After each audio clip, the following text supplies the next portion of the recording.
Namaste Karnataka, welcome to TIDI Academy post market analysis. As we can see in a Nifty chart, it broke previous fourth and fifth days high, which was at these levels.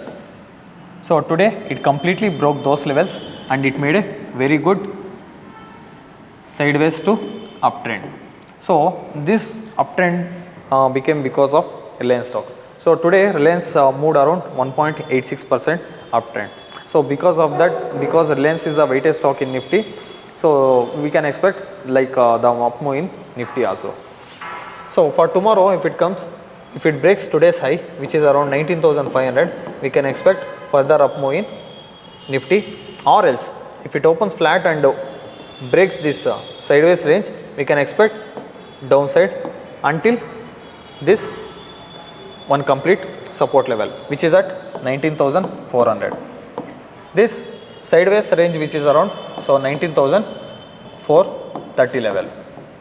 We can take this one as a support one, and another one, this one 400, we can take as support 2. Now we come to Bank Nifty.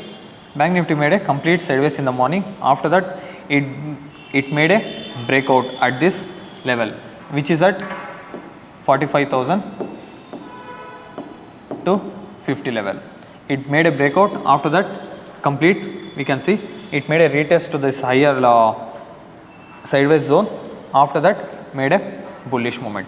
So if you see for tomorrow levels, this level will act as major resistance, which is around 45,400. So if it opens flat and if it breaks this 45,400, we can expect further up move, which is around 45,650. Around this level, we can expect the up move in Bank Nifty.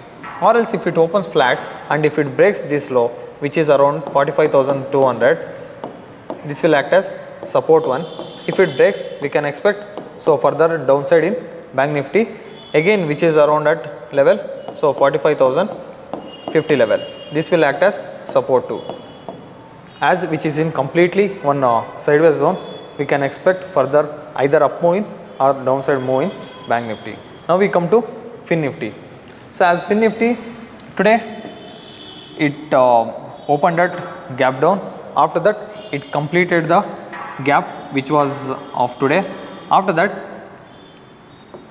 you can see yesterday's sideways zone, which is at this level. So today also it took the same range which was previously, which was having. As you can see, today it also in a complete sideways zone. So if any stock or the index which is in completely sideways, if it breaks any of the highs or lows, it can move further, either in upside or downside. We can see one small rally in this index. So if it breaks this level, which is at 20,300, if it breaks this level, we can expect up move in Fin Nifty on tomorrow. Or else if it breaks the low level, which is at 20,200, we can expect further downside in Fin Nifty. It is in completely sideways zone. Either any of this level, if it breaks, we can expect that direction move in Fin Nifty. So if you like this video, please share, subscribe and comment. See you in the next post market analysis. Thank you.